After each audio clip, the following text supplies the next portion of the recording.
My name is Hilda. And what do you do? What do I do now, or what do I work with ACE. Yeah, what are you? I'm an ambassador for people with learning disabilities, and I'm also the president of ACE. How did you feel when you were waiting on the ward before surgery? Very nerve-wracked, very scared, because I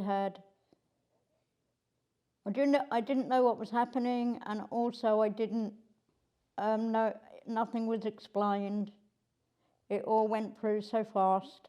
Even Tash asked them to stop before we went in there, because they'd done the same thing as when we were going through the eye drops, seeing the anaesthetist. I didn't know that the anaesthetist was going to be there, and also there was a little man who knelt down beside me, and then there was somebody else, and then they all started coming in, so I didn't know what was I didn't, not even Tash knew what was happening. If we'd have known beforehand, then I wouldn't have been so scared. Because I was scared, I asked Tash if I could go home, and she said, no, it's you've been waiting for this for a long time, so try and cope if you can.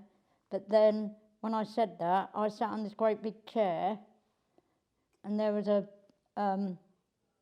thing behind it, like a mask thing behind it, and I said, I'm not having that on, am I? And Tash said, no, you're not. I said, that's good. Then can we move the chair? But by that time, all the doctors and the nurses, all the doctors came round. Did staff explain things to you in a way that you could understand? No, because it was quick. It was going What would have been better for you? slower. Well, not slow. I don't mean slow. I mean a natural, like I'm talking to you now. If it was all right, if they spoke to me like that, like I'm speaking to you and you're speaking to me, that would have been fine. But Do you mean using sort of words that you understand, so not such long medical words maybe? So easy, yeah, that would have been easy better. to understand words? You're in there and you've got a client coming with you, you've got a support coming with you, a support that really knows all about you. You've got to have the support has to have time to talk to you until they come and explain to you what's going to happen. But instead of that, it all went so fast, I couldn't even think anymore. And I asked Tash to ask them to stop.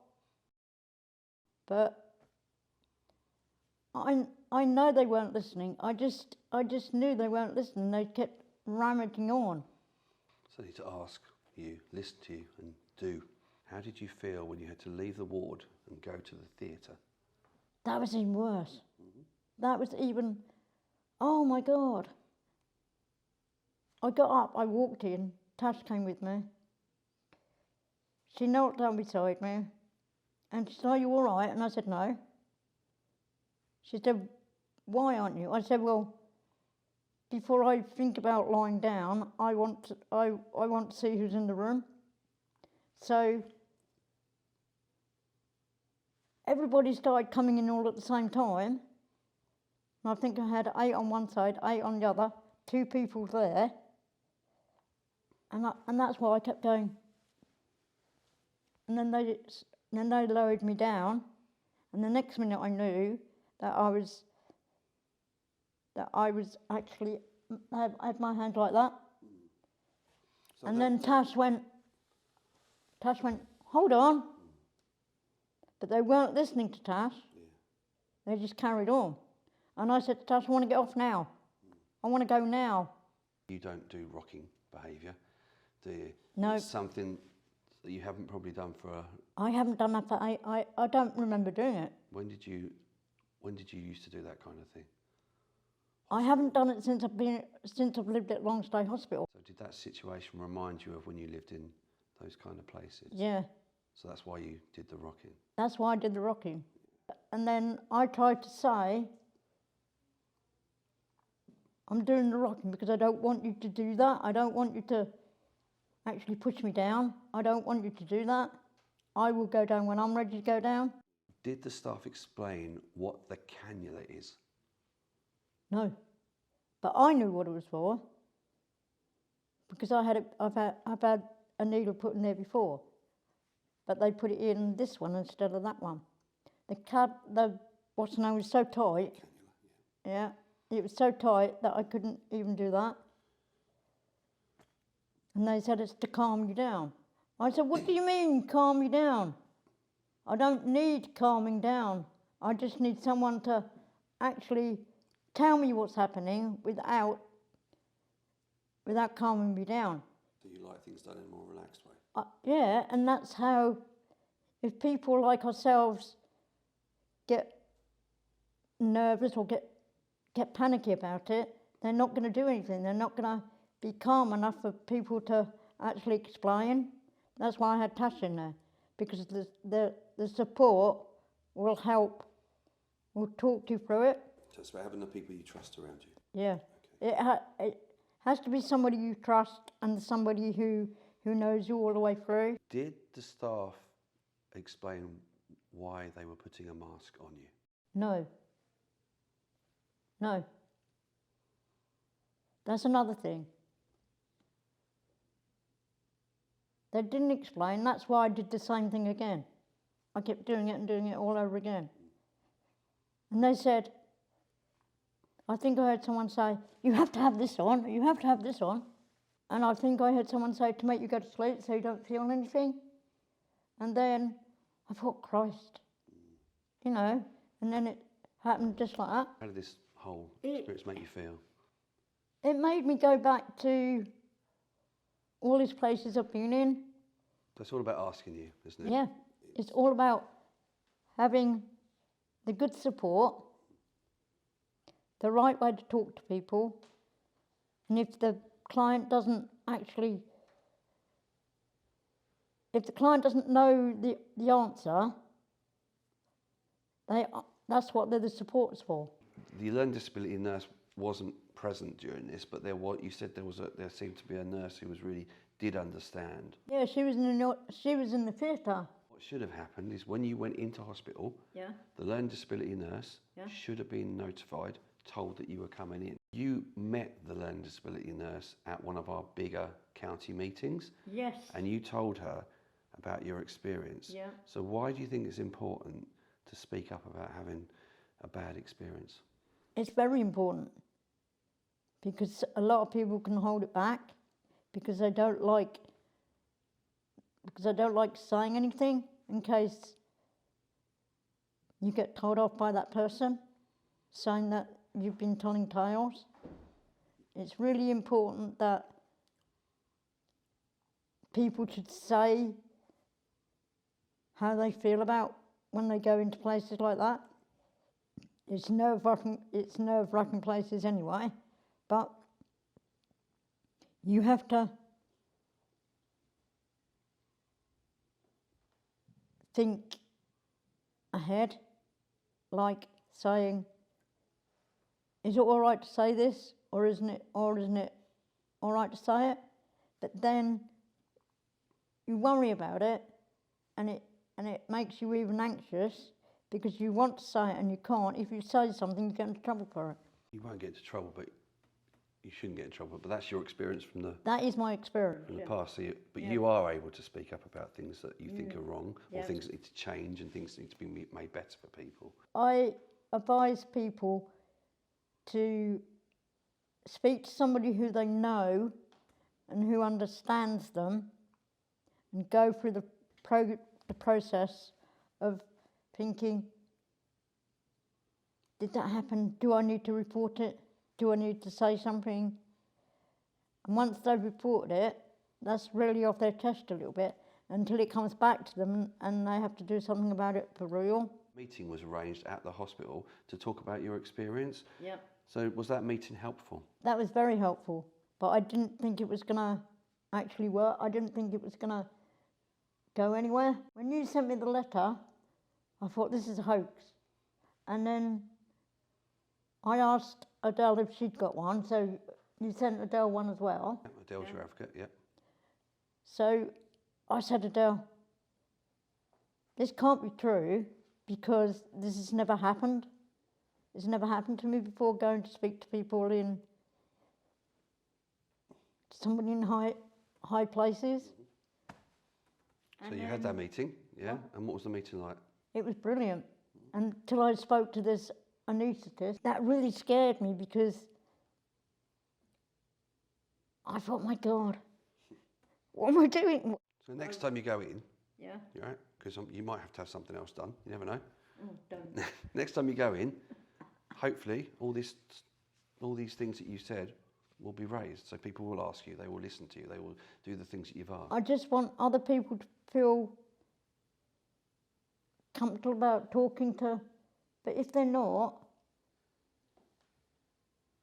I don't know how it's going now, but if people go in, like anybody really, go in, I wish that things would be said a lot calmer and a lot clearer, because that was really, really scared. I mean, I've done it twice now, but this was one of the worst. So I think if a client and a support goes in, and then they have somebody who understands that client, let the person who's with the client, like a support worker who knows the client very, very well, and let the client try and speak. If not, the client can look at the support worker and ask them to take over, so that if there's anything that she wants to say to the doctors or nurses or whatever, if they can say how they feel about it, if they can, but if not, that's when the support comes in. But it has to be nice and calm, not rushed. Hi, my name is Anna Wilson. I am Patient Experience and Engagement Manager at West Suffolk Foundation Trust. I just wanted to talk to you a little bit about what we've done as a result of Hilda's feedback about her experience when she came into hospital. Unfortunately, one of the big things that we realised is that when Hilda came into her pre-assessment appointment, because she's was felt to have had to have capacity and understanding and support there really about the procedure she was coming in for, our learning disability and liaison nurse, EMA, wasn't notified that Hilda was coming in. So as a result of that, there wasn't any reasonable adjustments put in place that would have really helped and benefited Hilda when she came in. So going forward, we've spoken with the pre-assessment team, and there's certain checks that the team can make to ensure that even if someone's felt to have capacity and that they know what's going on, that there's parts of our electronic record system, it's called eCare, there's parts of that we can check to make sure actually if there's a learning disability flag on there, that the procedures are put in place to ensure that when a patient comes in that they get enough support. So that's a big thing that we're going to be working on. There's lots of things, reasonable adjustments we know can really vary between patients, and actually what we've learned from Hilda's feedback is that actually a lot more time needed to have been spent talking to her about what was happening and making sure there's enough time to explain who's going to be in the room and answer any questions that she might have. Another thing is that with regards to Hilda going into the operating theatre, we know it was very daunting to walk into a room for a procedure when you don't know, there's lots of people in there that you don't know who they are.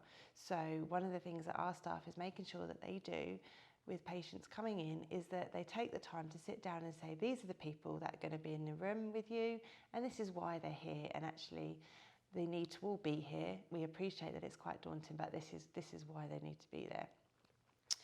Another thing is that I know when Hilda came in and a cannula was put in her arm, she wasn't actually asked which arm to put the cannula in, and actually we know now that actually Hilda's one arm would have been better for her, so we are making sure that staff do actually give patients that preference when they come in. And also Hilda explained that she felt her arm was being held down when the cannula was put in, and actually if there needs to be a lot more time to actually explain why actually it might feel like your arm's been held down, and actually this is why that needs to happen. But if at any point a patient is unsure or unclear or in pain or actually a bit scared, that we just take our time to do that and make sure that they're at ease as much as possible. It was great to hear that there was a member of staff in there, at least one that made Hilda feel comfortable, but I think that we need to be sure that staff are introducing themselves to patients. We have a thing at the hospital where we have to say, hello, my name is, to every patient, and making sure that there's that introduction and that people know who is looking after them. So that's one of the things that we are taking away from this. And also, just generally about communication, it's like I said earlier, it's making sure that there's enough time is spent to make sure that the patient knows what's going on and that they're put at ease as much as possible. We realise it's really daunting coming in to have a procedure, so it's doing as much as we can to make that experience better. And thankfully, as a result of Hilda coming in and talking to us about this, it takes great courage to do that. And hopefully from seeing this video, people will realise that it is really important to speak up and that there's lots of people here to support you in doing that. And as a result of speaking up, we can make positive changes that will improve the experience of patients going forward. For more information, contact Emma O'Mahony, Learning Disability and Autism Liaison Nurse, West Suffolk NHS Foundation Trust, emma.o'mahony@wsh.nhs.uk.